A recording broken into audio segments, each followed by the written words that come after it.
ഇന്നലെ ഉണ്ടല്ലോ ഫോണും നോക്കി അതിനകത്ത് വായി നോക്കി ഇരുന്ന് കഴിഞ്ഞപ്പോൾ ഓർത്ത് ദൈവമേ കൊച്ചിൻ്റെ സ്കൂൾ ബസ് വരുന്ന സമയമായല്ലോ എന്ന്. അപ്പോൾ ഉണ്ടല്ലോ ഇട്ട ഡ്രസ്സിൽ ഒരൊറ്റ ഓട്ടോടി താഴോട്ട്. ശരിക്കും പറഞ്ഞാൽ താഴെ ചെന്നപ്പോഴും അബദ്ധം മനസ്സിലായത്. എന്തൊരു തണുപ്പല്ലേ, ഒരു രക്ഷയില്ലാത്ത തണുപ്പ്, അതിനോടൊരു പണ്ടാരടങ്ങുന്ന കാറ്റും. ഈ അബുദാബി മാത്രമേ ഇത്രയും തണുപ്പ്, അതോ ബാക്കിയുള്ള എമിറേറ്റ്സിലും ഉണ്ടോ? എനിക്കറിയാൻ മേലാഞ്ഞിട്ട് ചോദിക്കുക. തലയിലാണെങ്കിൽ ആകെ 2-4 പൂടയുള്ളേ, അത് ഉള്ളതും കൂടെ കാറ്റ് പറപ്പിച്ചുകൊണ്ട് പോകുന്നത് തോന്നുന്നത്. ഞാൻ ഒരുമാതിരി കാറ്റ് അടിച്ച് അവിടെ ഇരുന്ന് വിജലംബിച്ച് പോയെന്ന് പറഞ്ഞാൽ മതി. എന്നാണല്ലോ അധികം കാറ്റും തണുപ്പും അടിച്ച് മരച്ച് എന്താ പറയുന്നത്, ഫ്രീസിങ് മൂവ്മെൻ്റ് ആകുന്നതിന് മുമ്പ് ജഡുവിൻ്റെ സ്കൂൾ ബസ് വന്നു കേട്ടോ. അല്ലെങ്കിൽ ഒരു വഴിക്കായി പോരും. ഞാൻ നോക്കിയിട്ട് ഞാൻ മാത്രമേ ഉള്ളൂ അവിടെ വിൻ്റർ ക്ലോത്ത് ഒന്നും ഇല്ലാതെ നിൽക്കുന്നത്. പിന്നെ ദൈ വരുന്നൊരു മുതലും അതൊരു പാട്ടല്ലടാ.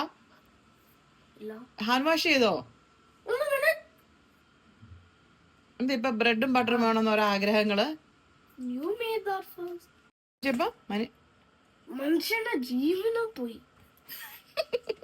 മനുഷ്യന്റെ ജീവിതം പോയെന്നല്ല, മനുഷ്യന്റെ ജീവൻ പോയെന്ന് കേട്ടോ.